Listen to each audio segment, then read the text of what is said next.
Assalamualaikum warahmatullahi wabarakatuh. Alhamdulillahirabbil alamin wa bihi nasta'inu ala umuri dunya waddin wassalatu wassalamu ala asrofil anbiya'i wal mursalin wa ala alihi wa ashabihi ajma'in rabbi shrah li sadri wa yassir li amri wa hlul 'uqdatam min lisani yafqahu qawli. Bismillahirrahmanirrahim. Qala al-musannifu rahimahullah wa nafa'ana wa bi ulumihi wa bi ulumi sholihin fid dharaini amin ya Allah ya rabbal alamin.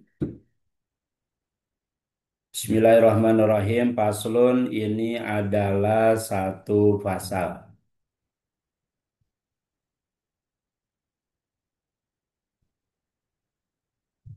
Fi takfinil maiti. Tetap itu pasal di dalam menjelaskan mengkafani mayit.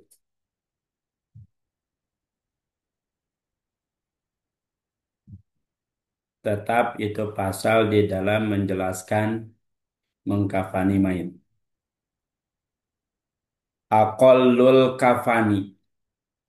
Adapun yang paling sedikit mengkafani mayit atau jenazah,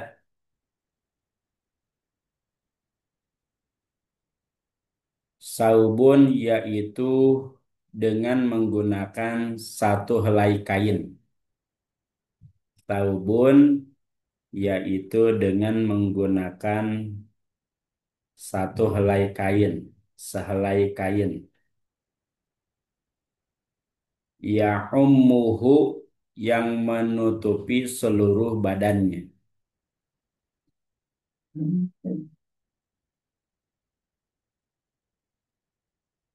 Wa akmaluhu dan adapun yang paling sempurna mengkafani mayit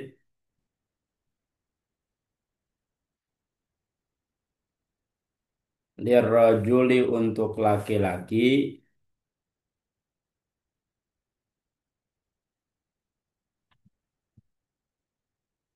salatu lafaifa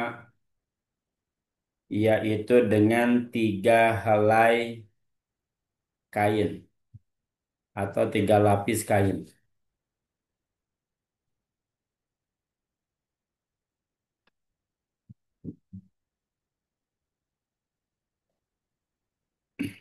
Walil mar'ati dan untuk perempuan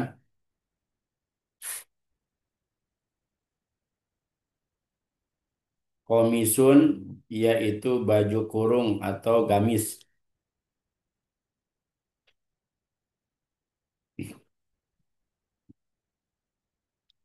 Wa khimarun dan khimar penutup kepala.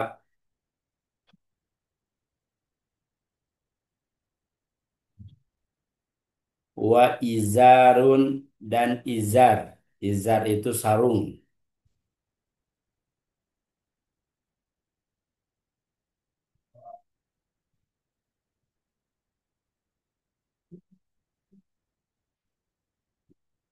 Wali walifa walifafatani dan dua lapis walafafatani walafafatani dan dua lapis kain. Itu Teh Devi udah ngacung.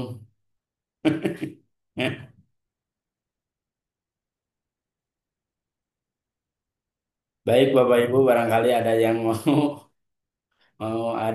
mau membaca silakan. Teh Devi yang sudah ngacung dari tadi silakan.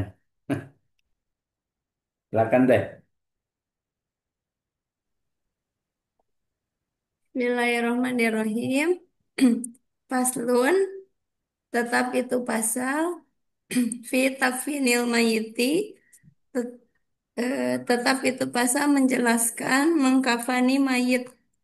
Akalul kafani, adapun paling sedikit mengkafani jenazah, saubun, yaitu satu helai kain.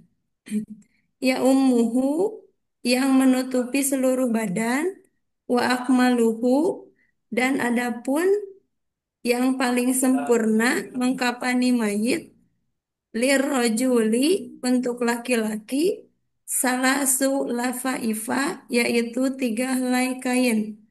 Walil mar'ati dan untuk perempuan komisu yaitu baju kurung atau gamis. Wahimarun dan penutup kepala. Wa izarun dan izar atau sarung. Walafafatani dan dua lapis kain. Alhamdulillah. Terima kasih Teh Devi. Ada lagi yang mau baca? Silakan.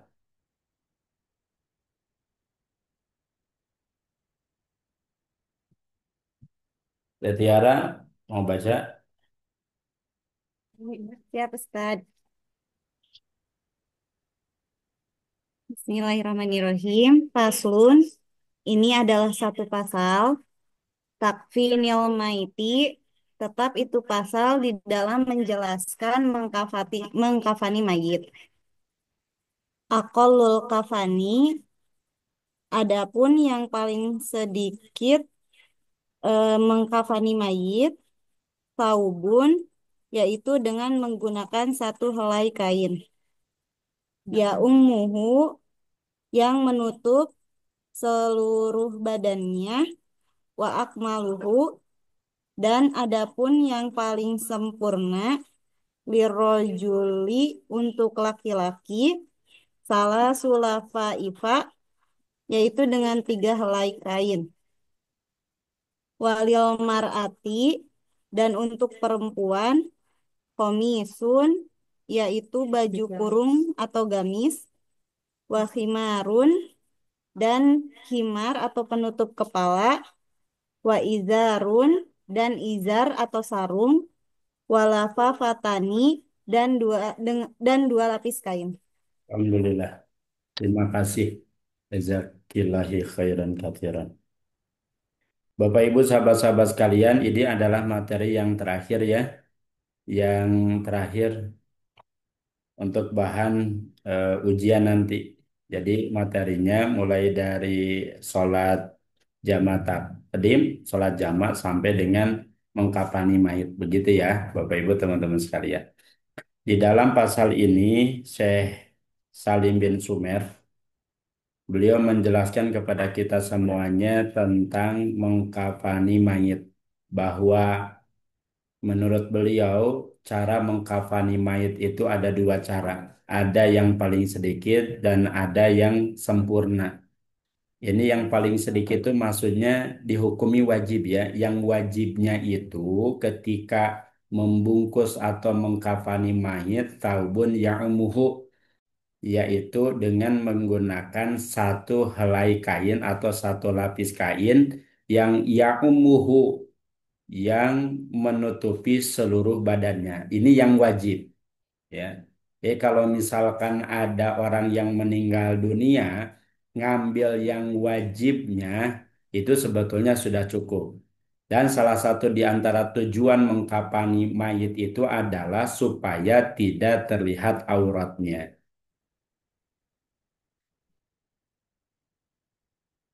Kalau seandainya kita melihat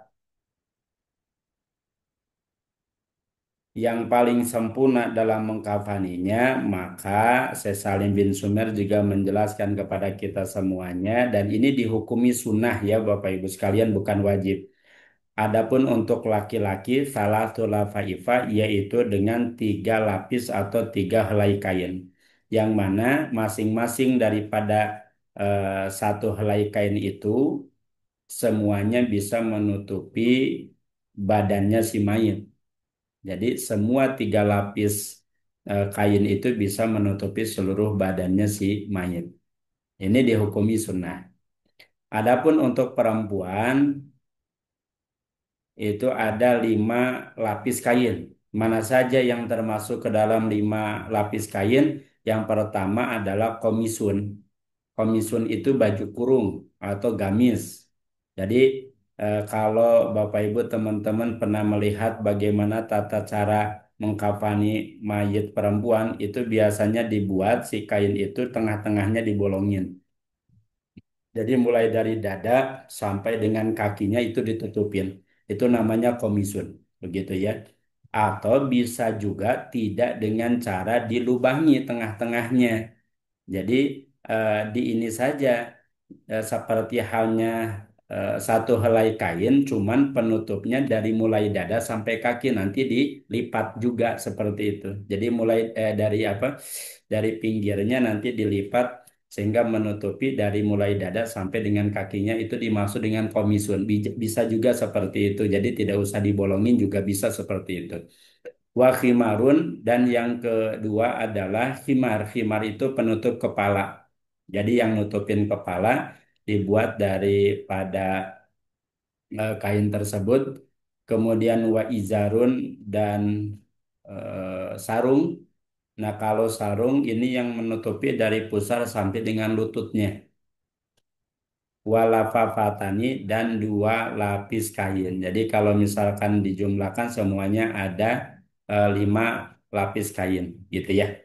Jadi mulai komisun, wa khimarun, wa izarun, wa lafafatani. Jadi berarti kalau begitu urutannya yang paling bawah adalah tali.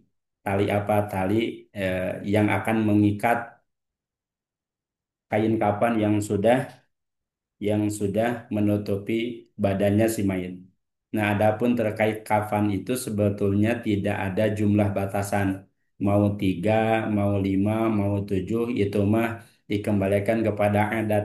Jadi kalau misalkan tiga tali ditalikan dari atas, di bawah, dan di tengah, itu bisa menutupi kain kafan dari aurat tubuhnya si mayit, sebetulnya itu sudah cukup. Tapi kebiasaannya rata-rata di setiap daerah itu 5, walaupun ada di antaranya 7 juga begitu ya. Nah, yang 5 itu kebiasaannya. Itu dikembalikan lagi kepada adat.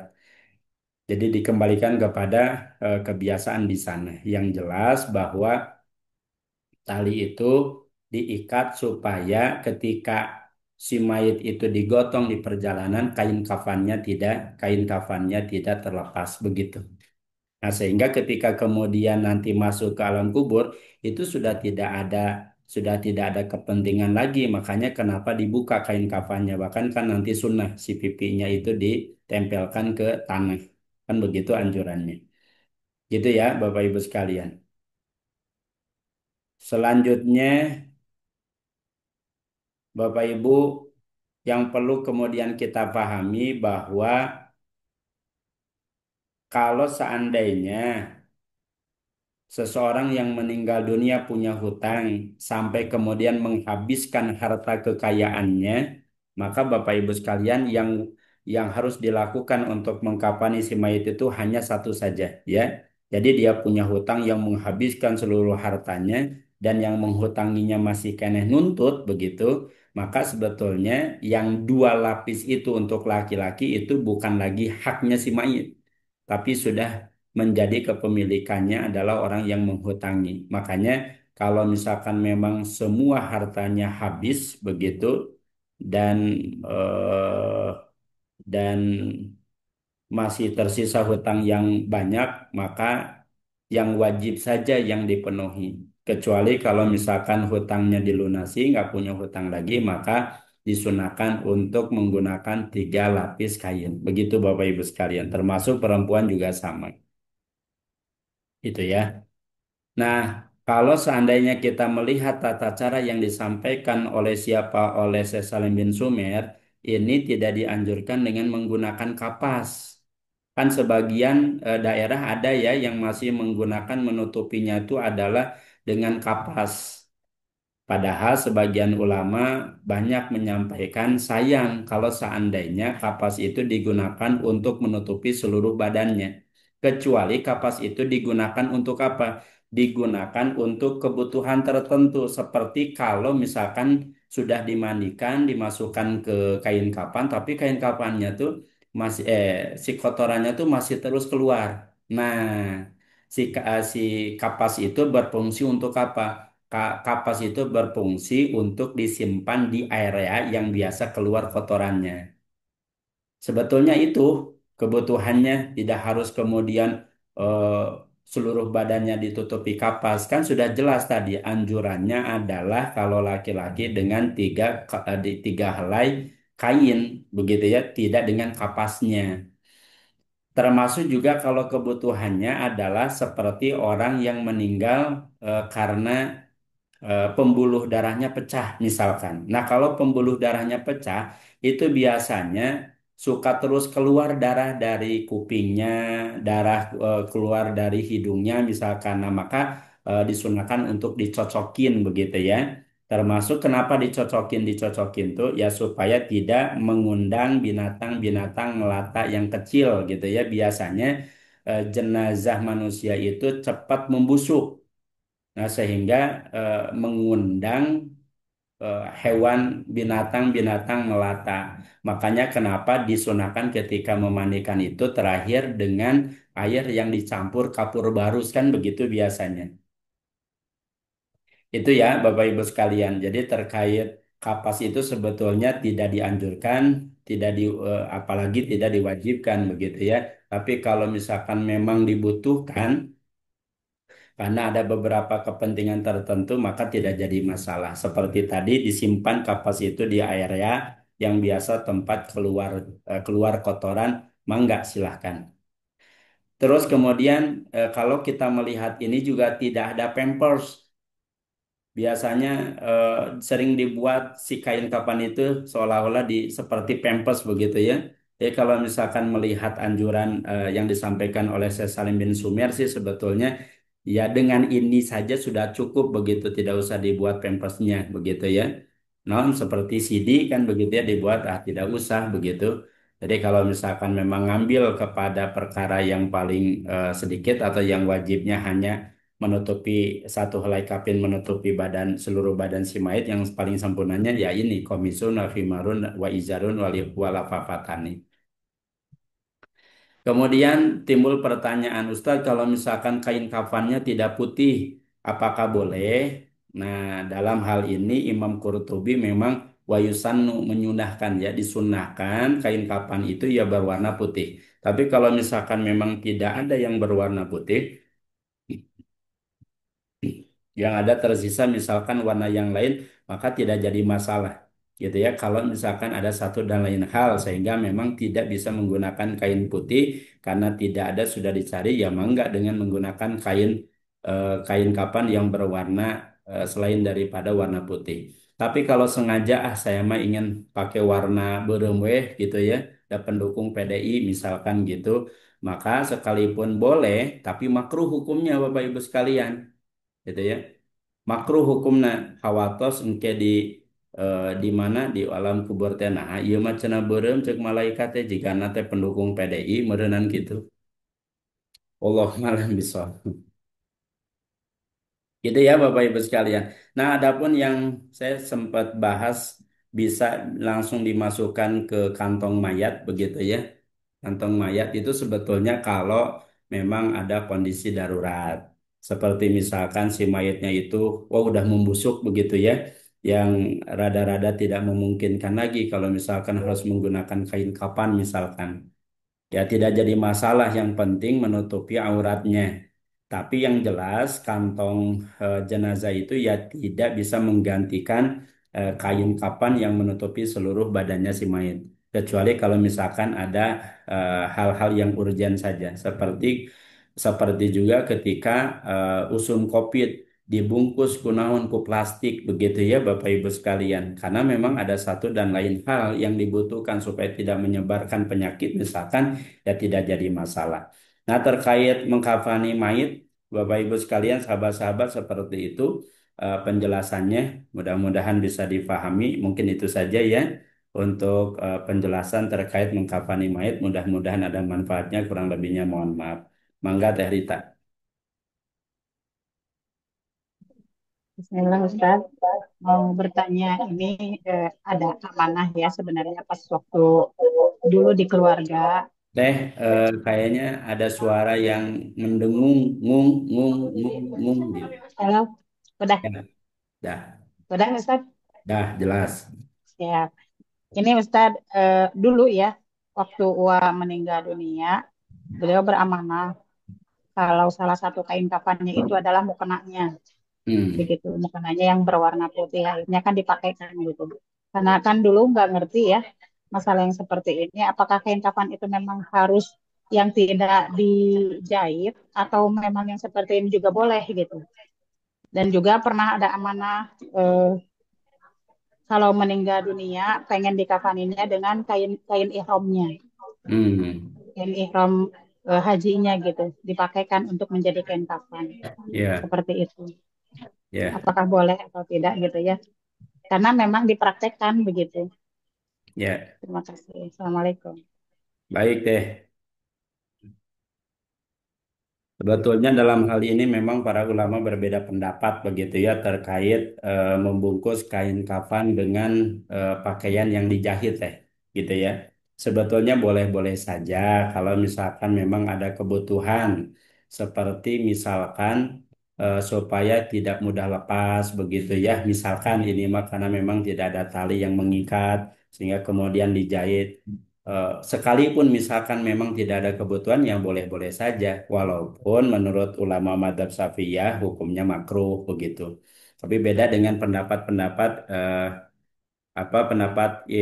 pendapat Imam Hanafi yang menyatakan ya mubah, hukumnya ya boleh-boleh saja dipersilahkan. Tapi kalau misalkan mengambil pendapat jumhur sih lebih baik yang memang tidak yang dijahit begitu ya.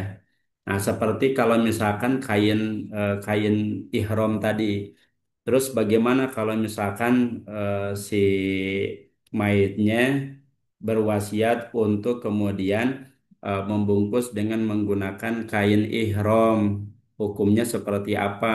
Ya, kalau misalkan memang kain ihramnya itu bisa digunakan dan bisa menutup begitu ya seluruh badannya, tidak jadi masalah, mangga aja. Walaupun memang tidak ada ketentuan khusus dengan menggunakan kain ihram begitu ya, tapi kalau misalkan memang kain ihramnya itu bisa digunakan untuk menutupi seluruh badannya si mayit, mangga diperbolehkan silakan saja begitu Bapak Ibu sekalian yang jelas kain yang menutupi seluruh badannya si mayit itu yang bisa digunakan untuk menutupi untuk mengkafani si mayit begitu ya. Nah, adapun tadi kalau yang dijahit itu ya kalau melihat jumhur ulama sih sebaiknya tidak dengan yang dijahit begitu. Tapi kalau misalkan memang toh ada yang dengan dijahit pun tidak sampai pada tingkatan haram, ini nggak boleh. Jadi nanti hukumnya berdosa enggak juga begitu ya. Walaupun Imam Hanafi hukumnya adalah mubah, ya boleh-boleh saja sekalipun ulama yang lain memakruhkan. Wallahu a'lam bishawab. Begitu tadi ta.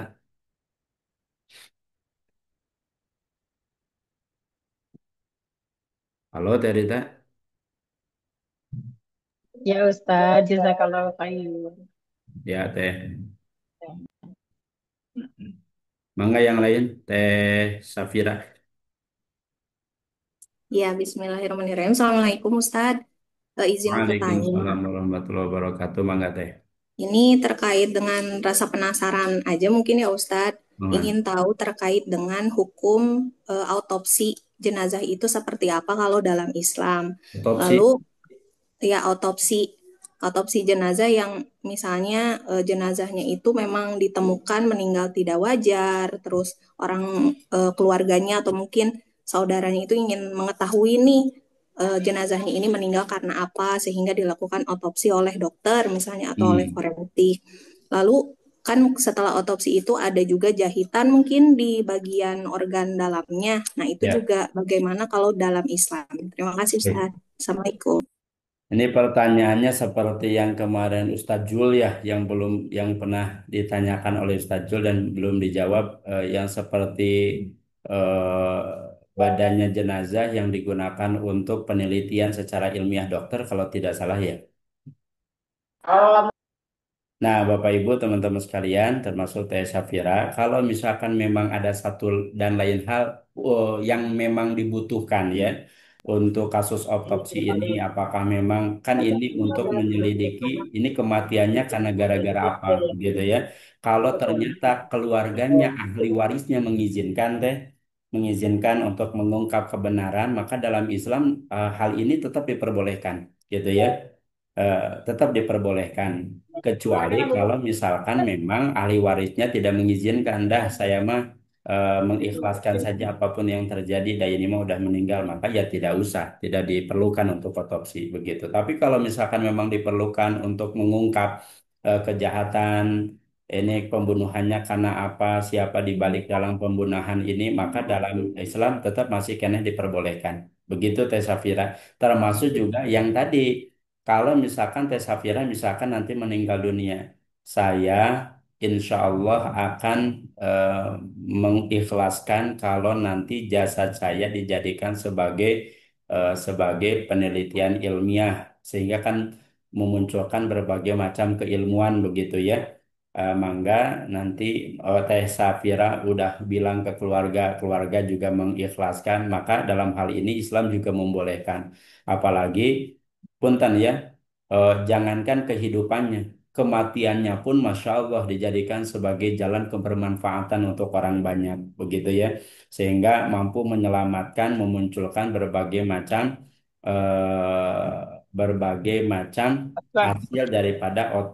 hasil daripada penelitian itu sendiri terhadap jenazahnya, misalkan Tesafira. Kan jangankan hidupnya, kematiannya saja, Masya Allah jasadnya bisa dijadikan sebagai jalan amal soleh, itu kan luar biasa. Jadi kalau misalkan memang Tasafira sudah mengikhlaskan, mengizinkan berwasiat, keluarganya juga sudah mengizinkan, juga dalam Islam tidak dipermasalahkan. Wallahu a'lam bishawab. Wallahu a'lam bishawab. Begitu ya. Siap Ustadz, jazakallah Baik. khair. Waalaikumsalam jaza. Terakhir Teh Tia, enggak. Teh Tia tuh Ya, ada dua ya. Ini Assalamualaikum Teh. Ustadz. Oh, tadi mah Teh Tiara, ini Teh Tia. Mohon, mangga. Ya, izin bertanya Ustadz terkait Ya Teh. hutang mayit. Ya. Nah kan kalau misalnya hutangnya harta itu kan dibayar oleh ahli warisnya. Nah bagaimana kalau hutangnya itu bukan harta? Misal nazar kalau mendapatkan sesuatu akan membaca surat Al-Baqarah misalnya 10 Hmm. kali. Hmm. Tapi pas meninggal belum tertunaikan Hmm. baca Al-Baqarahnya. Baik. Nah itu harus bagaimana? Baik Teh. Hatur nuhun Ustaz. Siap.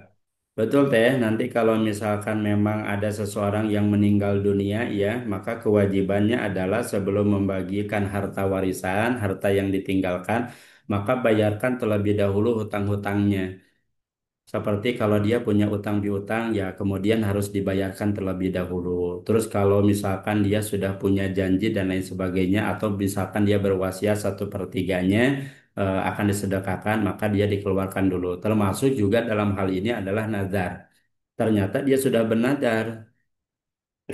Setelah bernadar tidak lama meninggal dunia, belum terpenuhi nadarnya. Maka di sana ada kafarat yang kemudian harus dimunculkan dari nadar itu. Mana yang pertama adalah memberikan makan 10 orang fakir miskin. Kalau tidak, membelikan pakaian, tadi memberikan makan 10 orang fakir miskin, terus memberikan 10 pakaian layak yang layak kepada 10 orang fakir miskin, dan yang ketiga adalah berpuasa 3 hari berturut-turut. Nah, berarti dalam hal ini dia kan tidak memenuhi nadarnya, maka ada kifarat yang kemudian harus dilakukan di antara yang ketiga ini. Maka siapa yang nanti akan membayarnya? Ya ahli warisnya nanti membantu untuk membayarkan terlebih dahulu dari harta warisan yang ditinggalkan oleh si mayit. Berarti ya beli saja makanan yang memang layak, 1 kali makan, kemudian diberikan dengan lauk pauknya, diberikan kepada 10 fakir miskin untuk membayar kafarat nadarnya. Begitu Teh Tia Siti Nurdianti. Jadi nazarnya dikonversi ke harta ya Betul. semua. Jadi kan kalau teteh bernadar, tidak, ternyata nadarnya tidak bisa dilaksanakan, maka kewajibannya adalah tadi melakukan salah satu di antara 3 kifarat ini. Mau 10 memberikan makanan kepada 10 orang fakir miskin, pakaian kepada 10 orang fakir miskin, atau misalkan 3 hari berturut-turut berpuasa. Kan yang memungkinkan di antara dua ini ya, karena bagi untuk orang yang sudah meninggal dunia. Wallahu a'lam bishawab. Begitu Teh Tia. Hatur nuhun Ustaz. Hmm. Naon Teh Rita ngacung deui. Menikah imutan Ustaz. Iya, Kelantan. ayah saderek anu Ya, ngantunkeun kamari koma pas koma. acan ngantunkeun kan koma. Jadi Nah, ayah waktu-waktu sholat yang memang tertinggal tidak terlaksana. Nah itu bagaimana gitu? Sampai kita teh keluarga rada eh, gimana ya gitu. Harus koma bagaimana? teh, Iya, koma. koma sudah Ya, koma meninggal dunia ente begitu. jalina titik gitu maksudnya. Oh, entos titik Ustaz, terus dikuburkan. Mantap. Oh. Baik Dalam Bapak Ibu. satu pekan lebih kalau tidak salah, Ya, sholatnya itu kan tidak tertunaikan ya, mhm. begitu. Jadi Baik ingin Bapak tahu. Ibu, punten ya Bapak Ibu, teman-teman sekalian, dalam urusan koma atau titik begitu ya. Jadi para ulama sudah menjelaskan kepada kita semuanya kalau orang dalam keadaan koma itu disepertikan seperti orang gila teh. Orang yang akalnya tidak ada sama sekali, sehingga orang yang koma itu tidak ada kewajiban untuk melaksanakan ibadah sholat. Jadi kalau misalkan setelah koma dia langsung meninggal dunia, ya maka tidak ada kewajiban bagi bagi dirinya untuk kemudian mengkodo dan lain sebagainya gitu ya. Bahkan jangankan meninggal dunia, ketika dia masih diberikan kesempatan hidup oleh Allah, beres koma atau titik 1 minggu teh gitu ya, dia kembali hidup lagi, maka tidak ada kewajiban untuk mengkodo. Misalkan tadi komanya selama 1 minggu, alhamdulillah diberikan kesempatan lagi untuk hidup begitu Teh Rita. Maka tidak ada kewajiban kodo bagi siapa? Bagi orang yang meninggalkan sholat selama 1 minggu karena disebabkan koma begitu. Karena koma itu disamakan seperti orang yang hilang ingatan, seperti halnya orang gila. Orang gila kan tidak ada kewajiban untuk melaksanakan ibadah sholat kan ya, Bapak Ibu sekalian. Kalau misalkan besok lusa dia sembuh dari gilanya, maka tidak ada kewajiban untuk mengkodo sholatnya. Wallahu a'lam bishawab. Kalau dengan tidur bagaimana disamakan dengan orang tidur bisa nggak Ustaz? Gimana? Kalau disamakan dengan orang tidur, kan tidur juga sama ya, hilang Baik. kesadaran gitu. Ya, kalau misalkan orang tidur, ya eh, kan punten ya, orang itu tidak berdosa meninggalkan sholat karena sebab apa tadi? Satu adalah karena lupa nisyan. Yang kedua adalah naumun, tidur kan. Sehingga tidak berdosa bagi orang yang kemudian meninggalkan sholat karena tertidur begitu. Pas tidur teh maut gitu ya. Inilah innalillahi wa inna ilaihi rajiun. Dia tidak berdosa karena meninggalkan sholatnya. Kenapa? Karena ya tadi a'dzarus sholati isnani an-naumu wa nisyanu, tidur dan lupa begitu ya. Wallahu a'lam bishawab. Jadi nggak usah ada bayaran-bayaran ya Ustaz. Dia tidak ada Kayak gitu bayaran. berarti ya. Iya, soalnya anggota keluarga yang lain juga ada ya ada perbedaan pendapat gitu. Ya, Ya, terima teh. kasih Ustaz. Ya sama-sama. Bahkan punten ya, ada sebagian orang yang meyakini kalau orang tidak sholat nggak apa-apa nanti bisa dibayar fidyah saja seperti halnya puasa. Itu pendapat yang paling lemah, doib, doib, doib, doib. Nah itu ya, yang paling lemah, lemah, lemah, lemah, lemah, begitu ya. Jadi ada tuh di daerah saya nggak sebutin di daerah Ciberemnya ya, tapi yang jelas bahwa di sana ada satu masyarakat cenah urang mah teu kudu salat engke we cenah mayar fidyah kasih Ustad Anu gitu. Maka si Ustad Anu di rumahnya tuh banyak beas teh begitu ya. Kenapa? Karena orang lain tidak sholat melayar fidyah pakai beas ka anjeunna gitu. Ini pendapat yang dhaif.